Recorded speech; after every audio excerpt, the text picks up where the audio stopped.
JAC board के student term 1 का preparation उम्मीद है आपका हो चुका होगा।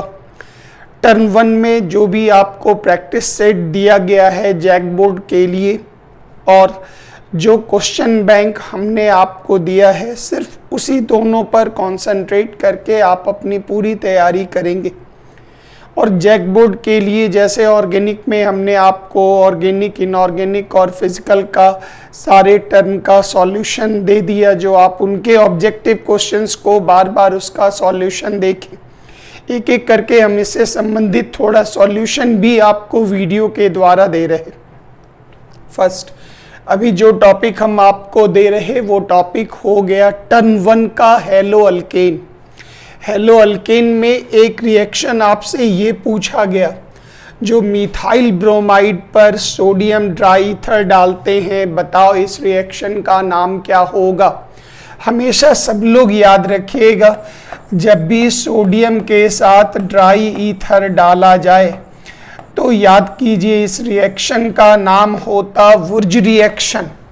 वुर्ज रिएक्शन याद होगा, पढ़ाए थे 1 2 का 4, मतलब 1 कार्बन का अल्काइल लीजिएगा तो 2 कार्बन का डबल कार्बन का बनेगा, 2 कार्बन लीजिएगा 4 कार्बन का बनेगा। ये रिएक्शन कहलाता वुर्ज रिएक्शन। अल्काइल हैलाइड पर सोडियम ड्राई ईथर मतलब वुर्ज रिएक्शन। और अगर इसी के जगह पर अगर जिंक दे दिया जाए तो इस रिएक्शन को हम लोग नाम देंगे फ्रैंकलैंड रिएक्शन। सेम रिएक्शन होता, कोई भी अल्काइल हैलाइड लिया गया, अगर दोनों अल्काइल हैलाइड आप सेम लेंगे तो याद कीजिए उस पर सोडियम डाला गया, रिएक्शन करने के बाद 2NaBr बना और ये जुड़कर अल्केन का निर्माण करता। इस रिएक्शन का नाम वुर्ज, और वुर्ज के ही साथ साथ जो रिएक्शन दिया गया वो था फ्रैंकलैंड, जिसमें रिएजेंट यूज होता जिंक। तो ये एक पॉइंट याद रखिएगा। नंबर 2, ये 2 बहुत इंपॉर्टेंट रिएक्शन है, हर स्टूडेंट का रिवीजन होना चाहिए। एक हो गया, किसी भी अल्काइल हैलाइड पर डालना है एक्वस KOH, ध्यान दीजिएगा, और किसी भी अल्काइल हैलाइड पर डालना है अल्कोहलिक KOH। ये 2 रिएक्शन में सब लोग सावधान रहिएगा, ये जोड़ा में मिलेगा, वेरी वेरी इंपॉर्टेंट, बहुत इंपॉर्टेंट है, सब लोगों का किया हुआ है। एक्वस KOH में ये सीधा सब्स्टिट्यूशन रिएक्शन चार्ज बना के याद होगा, आप आराम से दिखा सकते। अभी इसको SN1 SN2 मैकेनिज्म ना दे के सीधा चार्ज बना के दिखा दीजिएगा, ये जुड़कर बनाएगा अल्कोहल। लेकिन जब आप अल्कोहलिक मीडियम में काम करते हैं तो याद कीजिए ये दोनों, ये बनाएगा KBr, याद कीजिए OH और H+, ये दोनों बनाया वाटर, और ये 2 इलेक्ट्रॉन डबल बॉन्ड का निर्माण किया और आपके प्रोडक्ट होंगे A नंबर, और वो हो गया ईथीन। तो हर विद्यार्थी याद रखिएगा, अल्कोहलिक KOH में बनेगा अल्कीन और एक्वस KOH में बनेगा अल्कोहल। अल्कोहल बनाने का एक और रिएजेंट हर बच्चे को याद होगा, मॉइस्ट Ag2O, उसमें भी अल्कोहल बनता था, और Ag2O ड्राई होने पर ईथर बनता था। रिएक्शंस रिवीजन करते चलें पूरा। 3rd नंबर में ये बहुत सिंपल रिएक्शन है, ये रिएजेंट आपको पहले भी याद किया हुआ होगा, याद कीजिए plus minus delta plus, KI बाहर CN जुड़ गया, कंपाउंड का नाम हो गया alkyl cyanide. The answer is B, answer पहले ही भेज दिए, बार बार आप उसको देखते चलेंगे, रिएजेंट समझते चलेंगे। नेक्स्ट आपका हुआ, इस रिएक्शन के लिए आपको एक स्टेटमेंट याद होगा, मार्कोनिकॉफ का नियम। मार्कोनिकॉफ के नियम में याद था, किसी भी अनसिमेट्रिकल अल्कीन या अल्काइन पर अगर आप रिएजेंट डालते हैं अनसिमेट्रिकल, तो याद कीजिए रिएजेंट का नेगेटिव भाग उस कार्बन पर जुड़ेगा जिस पर हाइड्रोजन की संख्या कम। यहाँ डबल बॉन्ड में इधर देखें तो 1 2 3 इस पर 1 हाइड्रोजन है, 1 2 3 4 इस पर एक भी हाइड्रोजन नहीं है, अर्थात निगेटिव पार्ट उस पर जुड़ेगा जिस पर हाइड्रोजन की संख्या कम हो।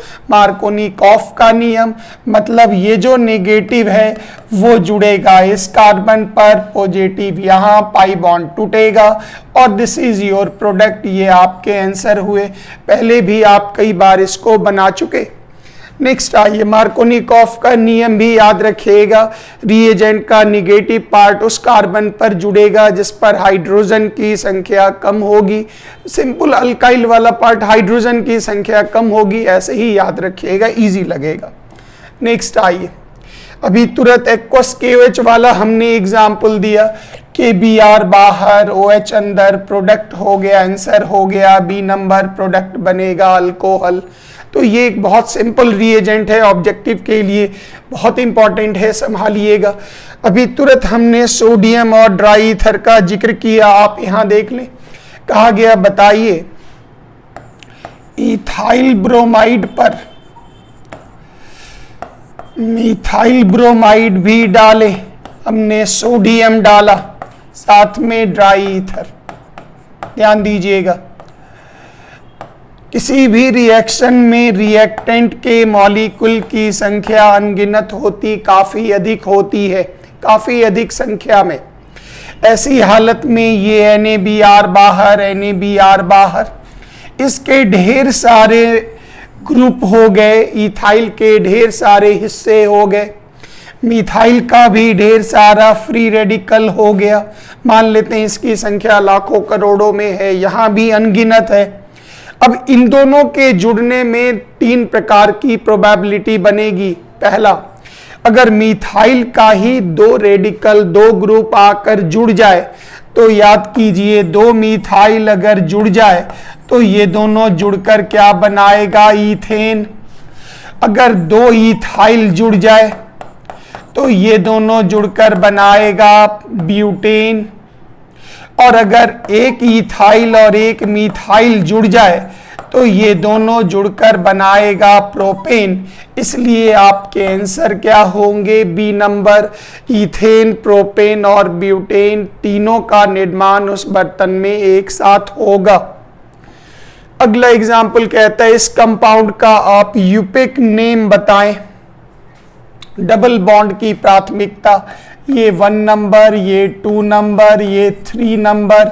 तो यहाँ पर ये पूरा साइक्लिक चेन है, नाम हो गया साइक्लोहेक्सीन। अब गौर करिए 3 नंबर पर ब्रोमो, 1 नंबर पर क्लोरो और 1 और 2 में मिनिमम 1। इसमें ये आंसर दिया गया था तो यही आंसर आप मारें, अदरवाइज यहाँ पे साइक्लोहेक्सवनीन होना चाहिए था। कोई दिक्कत नहीं, जैसा आपको मॉडल क्वेश्चंस दिए गए वैसे ही आप आगे बढ़े। अब यहाँ पर ये पूछा जाता जो ऑर्थोनाइट्रोफिनॉल, पैरानाइट्रोफिनॉल, ऑर्थोक्रेसॉल, हेक्सेनॉल, इन सारे में आप ध्यान देंगे तो एक मॉलिक्यूल ऐसा है ऑर्थोनाइट्रोफिनॉल। इस मॉलिक्यूल को अगर आप देखेंगे तो इसमें इस डेल्टा प्लस और डेल्टा माइनस के बीच में एक बॉन्ड बनता। इस बॉन्ड को नाम देते इंट्रामॉलिक्यूलर हाइड्रोजन बॉन्ड। और इंट्रामॉलिक्यूलर हाइड्रोजन बॉन्ड के कारण ये मॉलिक्यूल आपस में तो जुड़ जाता है, लेकिन दूसरे अन्य मॉलिक्यूल के साथ वो मजबूती से नहीं जुड़ पाता। ये हाइड्रोजन बॉन्ड कहलाएगा इंट्रामॉलिक्यूलर हाइड्रोजन बॉन्ड। और अगर बाकी कंपाउंड में देखें तो ये लोग अलग अलग मॉलिक्यूल को पकड़ पकड़ कर रखते, जिसका नाम होता है इंटरमॉलिक्यूलर हाइड्रोजन बॉन्ड। इस कारण से ऑर्थोनाइट्रोफिनॉल जो होता उसका बॉइलिंग पॉइंट बहुत कम होता, मतलब वो वोलाटाइल होता, वाष्पशील होता, उड़नशील होता। नेक्स्ट आइए, इसमें पूछा गया किसका डाइपोल मोमेंट ज्यादा होता, तो डाइपोल मोमेंट आपको ज्यादा मिलेगा, ये मिलेगा आपको डाइक्लोरो। जैसे रिजल्टेंट इधर खींचा गया, तो इनके डाइपोल मोमेंट के वैल्यू आपको अधिक मिलेंगे, हाई मिलेंगे। इस रिएक्शन में, इस प्रोसेस में पूछा गया जो कौन सा प्रोडक्ट बनेगा, तो याद कीजिए आप क्लास में भी पढ़े हैं, किसी भी अल्कोहल पर अगर हम सल्फोनाइल क्लोराइड डालते हैं तो ये क्लास में पढ़ाया जा चुका, delta minus delta plus delta minus delta plus.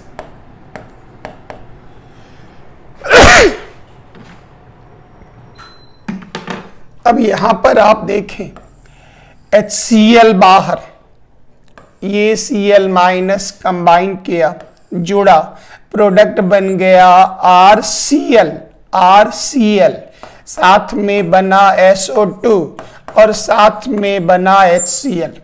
इसके साथ ये भी याद रखिएगा, अगर हम SO2Cl2 डालें तो प्रोडक्ट बनेगा SO3। रिएक्शन आपका रिएजेंट में हो चुका, ध्यान दीजिएगा। HCl बनकर बाहर, एक Cl जुड़ा और O जुड़ा, आंसर विल बी ए, आपका आंसर ए होगा। नेक्स्ट आइए, ये एक बहुत VVI रिएक्शन है, बहुत इंपॉर्टेंट रिएक्शन है, क्योंकि ये जो ग्रुप है AgCN अगर आप लेंगे तो ये एम्बिडेंट ग्रुप है, याद होगा, दो मुहा, दोनों तरफ से जुड़ने की क्षमता रखता। तो ऐसी हालत में जैसे ही आप कोई भी अल्काइल हैलाइड हेलो अल्केन डालेंगे तो याद कीजिए ये अल्काइल बैकडोर से कंबाइन किया, प्रोडक्ट बन गया RNC, वेरी वेरी इंपॉर्टेंट, और साथ में क्या बना AgX, मतलब जिस कंपाउंड का निर्माण, जो फैमिली बनेगा उस फैमिली का नाम हो गया आइसोसाइनाइड, वेरी इंपॉर्टेंट। अगला हो गया फ्लोराइड बनाने के लिए, तो हर बच्चा जानता है स्वार्ट्स रिएक्शन। इसमें आपके पास सिल्वर फ्लोराइड लीजिए, कोबाल्ट फ्लोराइड लीजिए, मर्क्यूरस फ्लोराइड लीजिए, एंटीमनी फ्लोराइड लीजिए, खाली अदला बदली कर दीजिए, सिंपल रिएक्शन। ये बहुत अच्छा रिएक्शन है, संभालिएगा। अब कहता है फिर यही जैसे ही सोडियम दिख जाए, सोडियम अल्काइल हैलाइड पर डाला जा रहा है, एकदम बेधड़क सीधा मारिए, ये वुर्ज रिएक्शन है अल्काइल हैलाइड पर। किसी भी अल्काइल क्लोराइड को अल्कोहल से अगर क्लोराइड आप बनाते हैं तो इसमें से कौन सा रिएजेंट बहुत उपयोगी है? सारा का सारा इसमें काम आता, सब सही है, परंतु ये जो रिएजेंट है SOCl2, इसमें जो साइड प्रोडक्ट बनते वो गैस बन के आसानी से रिमूव हो जाते, इसलिए ये ज़्यादा उपयोगी मेथड है, क्योंकि इसमें आपके साइड प्रोडक्ट बचते ही नहीं, आपके पास सिर्फ ओरिजिनल प्रोडक्ट बचता, साइड प्रोडक्ट गैस बन बन के बाहर निकल जाते हैं। लुकास रिएजेंट किसे कहते? तो ये तो याद होगा, एनहाइड्रस जिंक क्लोराइड और कॉन्क हाइड्रोक्लोरिक एसिड को हम लोग नाम देते लुकास रिएजेंट। सूर्य के प्रकाश में मीथेन पर अगर हम ब्रोमीन डालते हैं तो हर बच्चा पढ़ चुका है, यूवी लाइट के कारण Br और Br के बीच का बॉन्ड टूटा, और बीच का बॉन्ड टूटने का मतलब हो गया फ्री रेडिकल का निर्माण होगा, और वो क्या कहलाएगा? Free radical substitution. फिर C4H9 में कितने आइसोमर्स, C4H9Br में कितने आइसोमर्स बनेंगे? तो याद कीजिए, एक हो गया 1 ब्रोमोब्यूटेन, याद कीजिए एक हो गया 2 ब्रोमोब्यूटेन, एक हो गया कॉमन नेम में आइसोब्यूटाइल ब्रोमाइड बोल सकते, या फिर बोल सकते 2 मिथाइल 1 ब्रोमो 2 मिथाइल प्रोपेन, जैसा भी नाम आप कॉमन और यूपेक लगाएं। और याद कीजिए एक प्रोडक्ट ये बन गया टर्शियरी ब्यूटाइल ब्रोमाइड, या फिर आप बोल सकते हैं इसको 2 ब्रोमो 2 मिथाइल प्रोपेन। तो इसके टोटल नंबर ऑफ आइसोमर्स कितने हो गए? 4 हो गए, याद रखेंगे सब लोग। फिर कहता है जो अगर किसी रिएजेंट का निगेटिव पार्ट उस पर जुड़ता है जिस पर एटलीस्ट कम संख्या में हाइड्रोजन, याद कीजिए ये तो अभी तुरंत आपको जिक्र भी किए, नाम Markovnikov of rule, anti Markovnikov भी याद रखिएगा, मॉडल सेट में नहीं दिया, वेरी वेरी इंपॉर्टेंट। किसी भी अनसिमेट्रिकल अल्कीन या अल्काइन पर जब आप HBr डालेंगे इन प्रेजेंस ऑफ पेरोक्साइड, तो रिएजेंट का नेगेटिव पार्ट उस कार्बन पर जुड़ेगा जिस पर हाइड्रोजन की संख्या अधिक होगी। पढ़ा चुके, रिवीजन जरूर कर लेंगे। नेक्स्ट आइए, कहता है अल्काइल हैलाइड बॉन्ड तो पोलर है, हैलाइड पर डेल्टा माइनस, कार्बन पर डेल्टा प्लस, लेकिन कहता है अल्काइल हैलाइड जो होते उसकी वाटर में सॉल्युबिलिटी कम होती। क्यों? क्योंकि वाटर में याद होगा हाइड्रोजन बॉन्ड बनता है, इंटरमॉलिक्यूलर हाइड्रोजन बॉन्ड। इसमें पोलरिटी तो है लेकिन हाइड्रोजन बॉन्ड नहीं बनने के कारण इसकी सॉल्युबिलिटी कम होती वाटर में। ये टॉपिक आपके hello alkane model practice set के आपके कंप्लीट हुए। अब आप नए टॉपिक पर चलें। टॉपिक का नाम अल्कोहल। अल्कोहल के सारे प्रश्नों को हमने एक जगह इकट्ठा कर रखा, मॉडल सेट के क्वेश्चंस को, ताकि आप ज्यादा से ज्यादा इसको रिवीजन कर सके। आइए, ब्यूटेन टू ऑल किस प्रकार के अल्कोहल हैं? वेरी सिंपल, टू ऑल के लिए आप 4 कार्बन ले और उस पे आप 2 नंबर पर OH जोड़ दें। जिस कार्बन पर OH ग्रुप हाइड्रोक्सी ग्रुप जुड़ा है उसका संयोग 2 अल्काइल से हो रहा। ये एक अल्काइल और ये एक अल्काइल, तो आप इसे क्या नाम देंगे? ये कहलाएगा 2 डिग्री का अल्कोहल। नेक्स्ट, किसी भी एल्डिहाइड पर रिड्यूसिंग एजेंट डालने से किस चीज का निर्माण होगा? अल्कोहल का निर्माण होगा। याद होगा, एल्डिहाइड पर रिडक्शन करने से अल्कोहल, पावरफुल रिड्यूसिंग एजेंट जो डाला जाता है उसमें हम अल्केन तक पहुंच जाते हैं। तो यहां पर एसिड का भी रिडक्शन करने से एल्डिहाइड, एल्डिहाइड से अल्कोहल, गाड़ी जाकर रुक जाती, पढ़ चुके हैं। नेक्स्ट आइए, कहता है अगर आपके पास प्रोपीन है, प्रोपीन है तो जैसे ये हो गया आपके पास प्रोपीन, तो प्रोपीन एक प्रकार से अगर गौर करेंगे तो ये अनसिमेट्रिकल अल्कीन है, मतलब इस पर मार्कोनिकॉफ जरूर लगेगा। उस प्रोपीन पर का हाइड्रेशन किया जा रहा डाइल्यूट H2SO4 द्वारा, वाटर को जोड़ा जा रहा। तो हम जानते हैं रिएजेंट का नेगेटिव पार्ट उस कार्बन पर जुड़ेगा जिस पर हाइड्रोजन की संख्या कम होगी, पाई बॉन्ड टूटा, तो ऑटोमेटिक है इस पर 1 हाइड्रोजन, इस पर 2 हाइड्रोजन, नेगेटिव यहां जुड़ेगा और कंपाउंड का नाम होगा प्रोप-N2-ऑल। वेरी वेरी इंपॉर्टेंट, याद रखिएगा। फिर इसी में कहा गया जो अगर फॉर्मल्डिहाइड पर, अगर हम फॉर्मल्डिहाइड लेते हैं, ये हमने लिया फॉर्मल्डिहाइड, उस पर हमने CS3MgBr डाला। याद कीजिए ये रिएक्शन आप क्लास में कई बार कर चुके। याद कीजिए ये कंबाइन किया, पाई बॉन्ड टूटा, जाकर जुड़ा, बना HCOMgBr। यहां पर ये मिथाइल ग्रुप जुड़ा और याद होगा इस पर अगर हम एसिडिक हाइड्रोलाइसिस करते थे तो याद कीजिए कंपाउंड बन गया C2H5OH, कंपाउंड का नाम इथेनॉल। और ये भी याद होगा, सब लोग रिवीजन कर लेंगे, जो फॉर्मल्डिहाइड पर Gr डालकर एसिडिक हाइड्रोलाइसिस करने से 1 डिग्री, एस्टल्डिहाइड पर Gr डालने से 2 डिग्री और एसीटोन पर Gr डालने से 3 डिग्री बनता है। तो ये एक बहुत अच्छा क्वेश्चन है जिसको आप तैयार करके चलेंगे। कहता है ये भी एक बहुत very very important question, 2 condition में करके जाइएगा। अगर इथाइल अल्कोहल पर आपने कॉन्क H2SO4 डाला, dehydrating agent, temperature 170 degree Celsius, 170 degree Celsius, या फिर आप इसी को लिख लें 443 केल्विन, 273 जोड़ दीजिए, very important.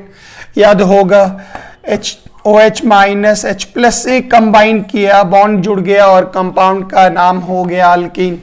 Very very important. यहीं पर एक रिवीजन और मार लीजिएगा, 140 डिग्री करने पर इससे वाटर 2 मॉलिक्यूल से जुड़कर वाटर बाहर निकलते हैं और उसमें प्रोडक्ट बनता डाइइथाइल ईथर।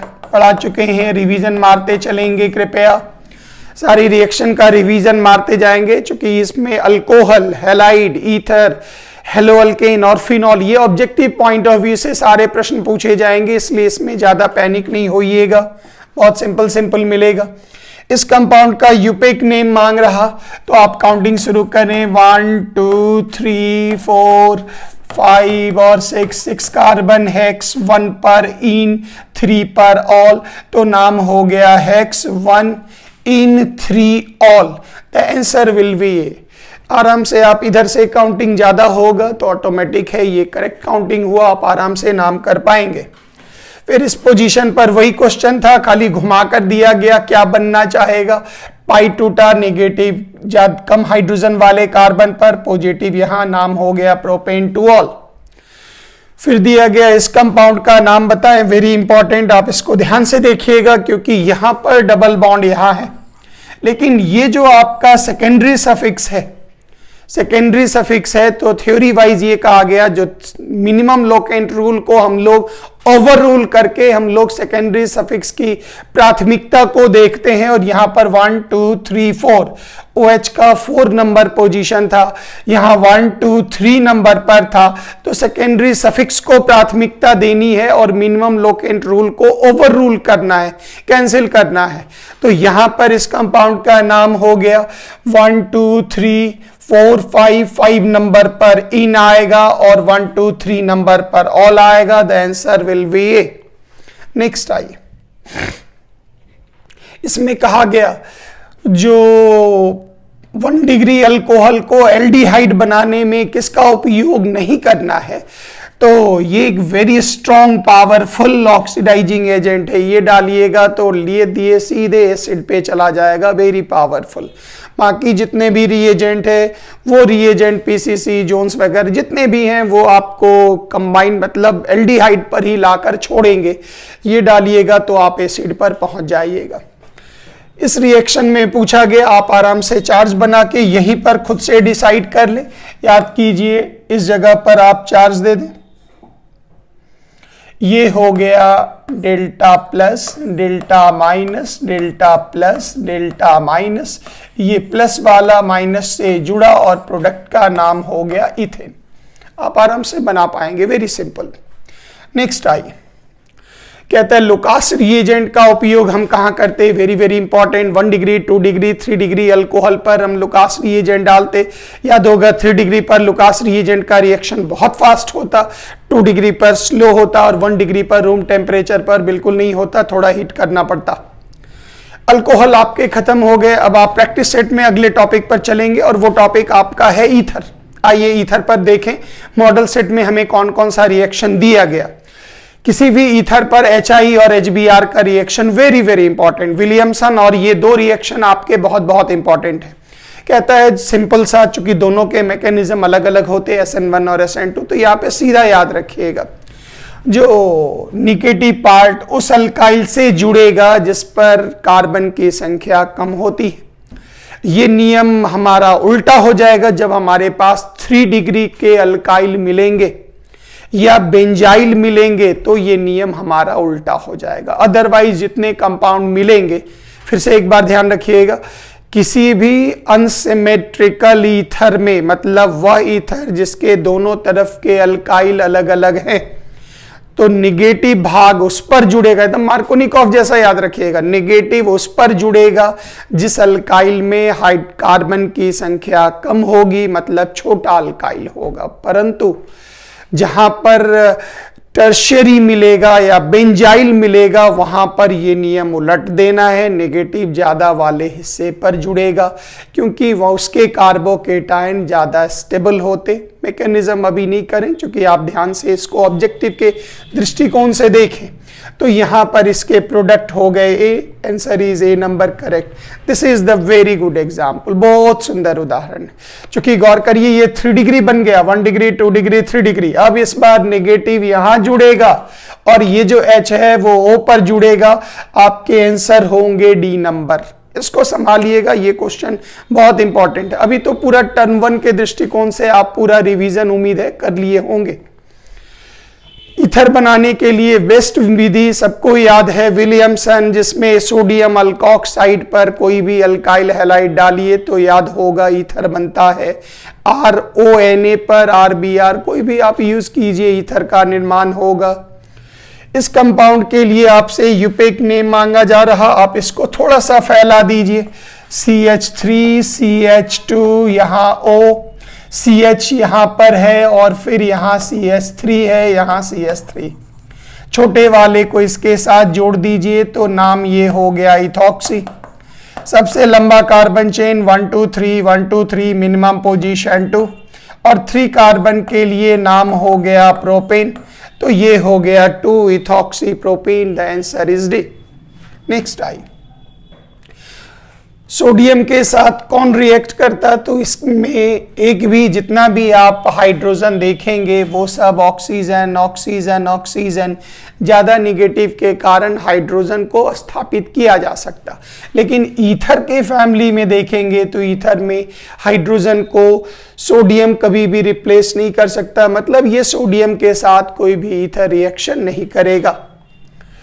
अब इस रिएक्शन को गौर से देखें, ये विलियमसन जिसकी चर्चा हम आपको किए थे, कुछ नहीं करना है, plus minus minus plus, NaI बाहर, दोनों को जोड़ दिए और इसी रिएक्शन का नाम क्या हो गया, विलियमसन सिंथेसिस।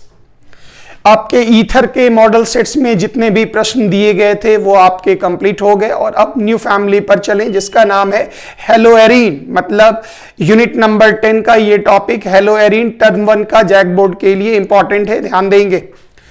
कहता है Cl2 सनलाइट डाला गया, सनलाइट का मतलब हो गया बॉन्ड बराबर टूटेगा, फ्री रेडिकल। फ्री रेडिकल में गौर करिए, इस कार्बन की डिग्री 1 डिग्री है लेकिन इस कार्बन की डिग्री 2 डिग्री है। ऑटोमेटिक है, HCl बनकर बाहर Cl आकर जुड़ेगा क्योंकि 2 degree is more stable then 1 degree, इसलिए आपके प्रोडक्ट A नंबर बनेंगे। The answer will B A। Next कहा गया टॉल्विन पर Cl2 सनलाइट डालें, क्या बनेगा, ध्यान दीजिएगा। टॉल्विन पर जैसे ही Cl2 सनलाइट डालें फिर ये फ्री रेडिकल बनाएगा। इस बार तो एक ही संभावना है, HCl बाहर Cl जुड़ गया, आंसर विल बी A। यहां पर एक और आप मेहनत कर लेंगे साथ साथ, अगर Cl2 पर कोई लुविस एसिड डाल दे, जैसे anhydrous aluminium chloride, ferric chloride, zinc chloride, इस तरह से कुछ भी डाल दे तो याद होगा वो कहलाता था इलेक्ट्रोफिलिक सब्स्टिट्यूशन रिएक्शन। उसमें याद होगा सनलाइट अगर नहीं है, कोई कैटलिस्ट डाल दिया तो याद रखिएगा जो आपके इलेक्ट्रोफाइल होंगे मतलब Cl+, वो कहाँ जुड़ेंगे, एक बार ऑर्थो पर और एक बार पैरा पर। उम्मीद है याद होगा, अगर नहीं याद होगा तो छोड़ दीजिए, कोई दिक्कत नहीं। नेक्स्ट आई, कहता है टॉल्विन, ये तो इसी रिएक्शन के बारे में अभी हम चर्चा किए। जो टॉल्विन पर अगर आप FeCl3 डालिएगा क्लोरीन के साथ क्या बनेगा, तो ऑर्थो और पैरा का मिक्सचर बनेगा, ऑर्थो एंड पैरा क्लोरो टॉल्विन का निर्माण होगा। ये रिएक्शन पेयर में करना चाहिए, बहुत अच्छा रिएक्शन है। आपके हेलोएरीन के इतने ही मॉडल सेट्स में क्वेश्चन आपको दिए गए थे, इतने ही प्रश्नों को आप रिवीजन कर लेंगे मॉडल सेट से पूरा। नेक्स्ट आइए, अगला टॉपिक हमारा ऑर्गेनिक का लास्ट टॉपिक टर्म 1 का है जिसका नाम है फिनॉल। इसमें पूछा गया जो फिनॉल पर थोड़ी मिसप्रिंट भी है, जो फिनॉल पर आप अल्काइल हैलाइड का यूज करेंगे तो बताइए क्या होगा in presence of sodium alkoxide या किसी का इस्तेमाल कर दिया गया।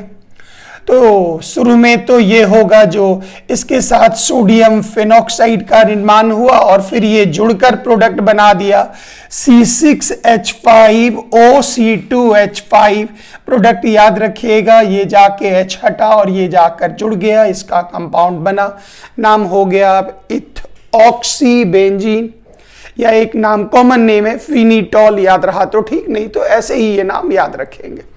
Next I, phenol. याद होगा फिनॉल में सब लोगों को पहले एक बार पढ़ाया गया था और ये हर जगह के लिए याद रखेंगे पूरा। दिस इज योर फिनॉल, याद कीजिए ये हो गया OH। याद होगा ये ऑर्थो पैरा डायरेक्टिंग मतलब 2 4 6। इससे जो ग्रुप निकला है NO2 ग्रुप, वो 2 नंबर पर भी जुड़ेगा, 4 नंबर पर भी जुड़ेगा, 6 नंबर पर भी जुड़ेगा, क्योंकि ये जो OH ग्रुप है इसको नाम देते OP directing, ortho para directing. तो याद रखिएगा जिसमें लोन पेयर मौजूद है, लोन पेयर मौजूद है, वो ऑर्थो पैरा डायरेक्टिंग है, वेरी वेरी इंपॉर्टेंट।